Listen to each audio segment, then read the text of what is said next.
வணக்கம், Antony Raj. Hero glamour BS6 வண்டி. இந்த வண்டி நம்மகிட்ட ஒரு கம்ப்ளைண்ட் வந்துச்சு. அதாவது வண்டி ஸ்டார்ட் ஆகுது, ரேஸ் கொடுத்தோன்னே ஆஃப் ஆகுது அப்படின்னு சொல்லி நம்மகிட்ட கம்ப்ளைண்ட் வந்துச்சு. நம்மளும் எல்லா சென்சாரையும் செக் பண்ணி பார்த்துட்டு எல்லா சென்சாருமே நல்லாயிருக்கு. வண்டி கிட்டத்தட்ட ஒரு மாதம் நிப்பாட்டி போட்டாங்களாம். அவங்க வெளியூருக்கு போனதுனால நிப்பாட்டி போட்டாங்க. அதுக்கடுத்து அந்த ப்ராப்ளம். நானும் சரி என்னடா ப்ராப்ளமாக இருக்குன்னு சொல்லி செக் பண்ணி பார்த்ததில் சார்ஜிங் ஏறலை. அதாவது இந்த பேட்டரிக்கு ரிட்டன் சார்ஜ் ஏறலை. ஒருவேளை பேட்டரி தான் கம்ப்ளைண்ட்டாக இருக்குமோன்னு சொல்லிட்டு வேறு ஒரு பேட்டரியும் போட்டு பார்த்தும் சார்ஜ் ஏறலை. இதான் இந்த வண்டியோட ரெகுலேட்டரு.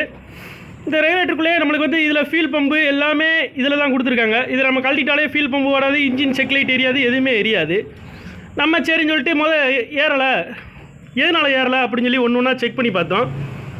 இந்த ரெகுலேட்டருக்கு வர எர்த்து நம்மளுக்கு கிடைக்காம இருந்துச்சு. எர்த்து வயர் நம்மளுக்கு லூஸ் கனெக்ஷனாக இருந்துச்சு. அதை நம்ம செக் பண்ணி பார்த்த பிறகு ரிட்டன் சார்ஜ் ஏற ஆரம்பிச்சிருச்சு. ஆனால் வண்டி ஸ்டார்ட் ஆகலை. வண்டி ஸ்டார்ட் ஆகுது, ரேஸ் கொடுத்தோம்னே ஆஃப் ஆயிடுது. என்ன கம்ப்ளைண்ட்டாக இருக்குன்னு சொல்லிட்டு பம்பை கழட்டி க்ளீன் பண்ணி போட்டோம். அப்படி தான் இருந்துச்சு. பம்பை தனியாக கழட்டி எல்லாமே க்ளீன் பண்ணி போட்டாச்சு. வயரு அதுக்கு வர மொத்தம் 4 வயர் வருது. 4 வயரில் பம்புக்கு ஒரு பாசிட்டிவ் ஒரு நெகட்டிவ். இன்னொன்று பார்த்திங்கன்னா கேஜி, நம்ம பெட்ரோல் கேஜிக்கு வர 2 லைனு.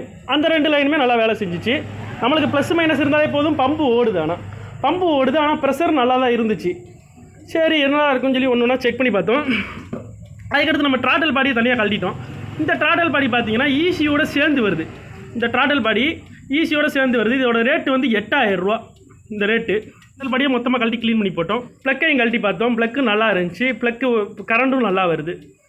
என்ன தான் கம்ப்ளைண்ட்டாக இருக்கும் செக் பண்ணி பார்த்ததில் இன்ஜெக்டர் ஒரு நேரம் வேலை செய்யுது, ஒரு நேரம் வேலை செய்யலை. அதான் அந்த வண்டியோட கம்ப்ளைண்ட்டு. இன்ஜெக்டர் ஒரு நேரம் நல்லா வேலை செய்யுது, ஒரு நேரம் வேலை செய்யலை.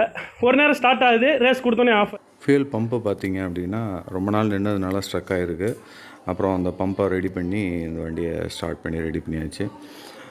இதில் நம்ம BS6 சம்மந்தமாக நம்ம நிறைய விஷயங்கள் பார்த்துட்ருக்கோம். தொடர்ந்து நம்மளோட சேனலை சப்ஸ்கிரைப் பண்ணி வச்சுக்கோங்க. நம்ம சேனலில் போடுற புது வீடியோஸ்லாம் உங்களுக்கு கண்டிப்பாக வந்தடையும். அதே மாதிரி பார்த்திங்கன்னா BS6 சம்மந்தப்பட்ட விஷயங்கள் நம்ம ஆன்லைனில் ட்ரைனிங் கொடுக்குறோம். அதில் வாரம் கலந்துக்கோங்க. இந்த குரூப்புக்கு மேலும் வலு சேர்க்கும் விதத்தில் நீங்கள் செயல்படுவீங்க அப்படின்னு நினைக்கிறேன். மெக்கானிக்ஸுக்கு தேவையான வயரிங் சர்க்கியூட்ஸ்லாம் நம்ம வாரம் சொல்லி கொடுத்துட்ருக்கோம். உங்களுக்கு வேணும் அப்படின்னா நீங்கள் இந்த கீழே தெரியிற நம்பருக்கு கால் பண்ணுங்கள். ப்ளஸ் வாரம் நடக்கிற அந்த கூகுள் மீட்டில் கலந்துக்கோங்க. நிறைய BS6 சம்மந்தமான விஷயங்கள் தொடர்ந்து கம்ப்ளைண்ட் அரெஸ்ட் பண்ணியிருக்கேன். இப்போ சாவி ஆன் பண்ணுறேன். இன்ஜின் செக் லைட் எரியுது. ஸ்டார்ட் பண்ணுறேன்.